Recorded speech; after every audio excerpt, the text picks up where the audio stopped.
martes y aquí está René Delgado. René, un gusto saludarte, ¿cómo estás? Bien, bien, Pascal, saludándote a ti y a los radioescuchas, Pascal, y asombrado del hecho de que cuando más se requiere contar con una oposición partidista y contrapesos políticos sólidos, al menos en el caso del Revolucionario Institucional, pareciera ser que ese partido resolvió adentrarse al fondo del callejón en el cual se metió desde su última asamblea.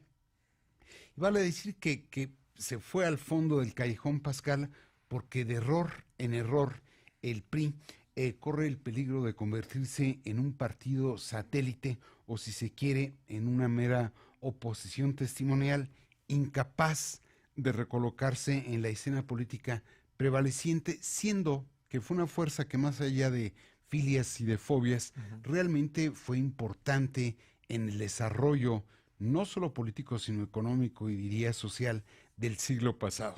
Pero el hecho cierto es que esa fuerza pareciera perder tal condición y que en la evidencia de cómo está su propia situación es que, curiosamente, en el debate al interior del propio partido relativo a la renovación de la dirigencia nacional del Revolucionario Institucional, no se habla de otra cosa sino de los propios errores que han tenido.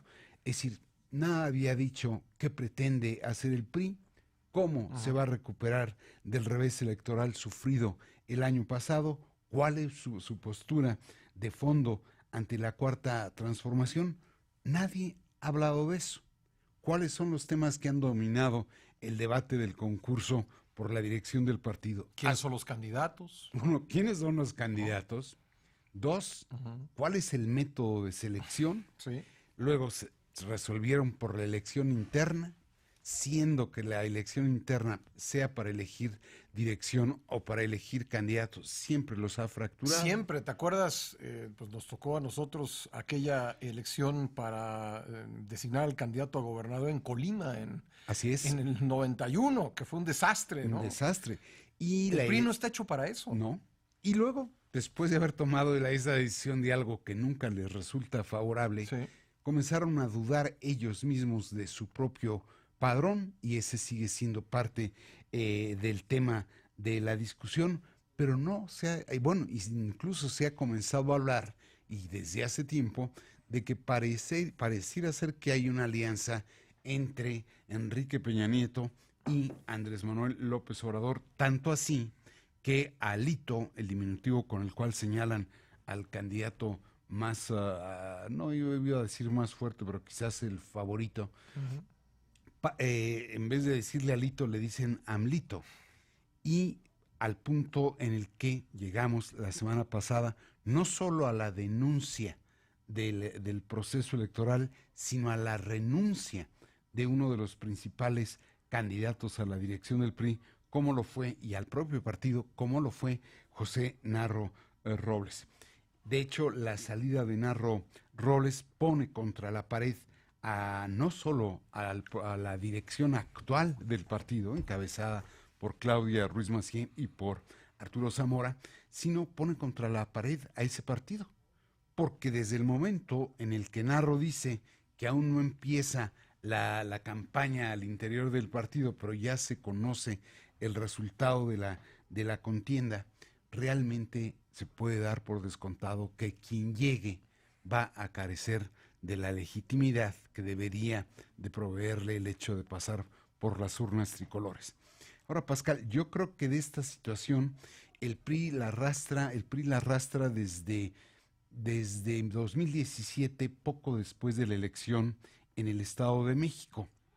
Ahí, tanto el gobierno entonces encabezado por Peña Nieto como el propio partido, pareciera ser que se hubieran empeñado en llevar a cabo una elección de Estado para sacar adelante la candidatura al gobierno del Estado de México de Alfredo del Mazo, cosa que les resultó, y creo que a partir de ahí cayeron en una suerte de ilusión política. ¿Cuál ilusión?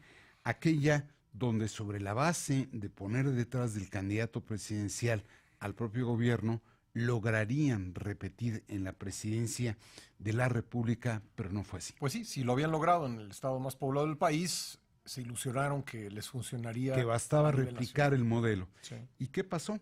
Se fueron a una asamblea donde curiosamente resultaron más beneficiados los simpatizantes que los militantes del partido.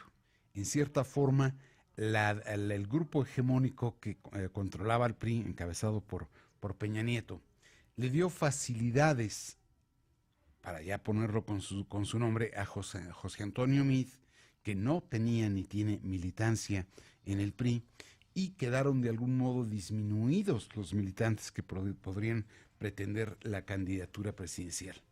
Segundo acto, se destapó a la vieja usanza, presumiendo que pertenecía a una liturgia política, al tapado. Se destapó al tapado, que naturalmente era José Antonio Meade, y no solo no lograron colocarlo en el ánimo de la ciudadanía no militante, sino tampoco en el ánimo de la militancia tricolor, hasta sufrir el descalabro que tuvieron, que por un lado vulneró las posibilidades de Ricardo Anaya y potenció las posibilidades del propio Andrés Manuel López Obrador.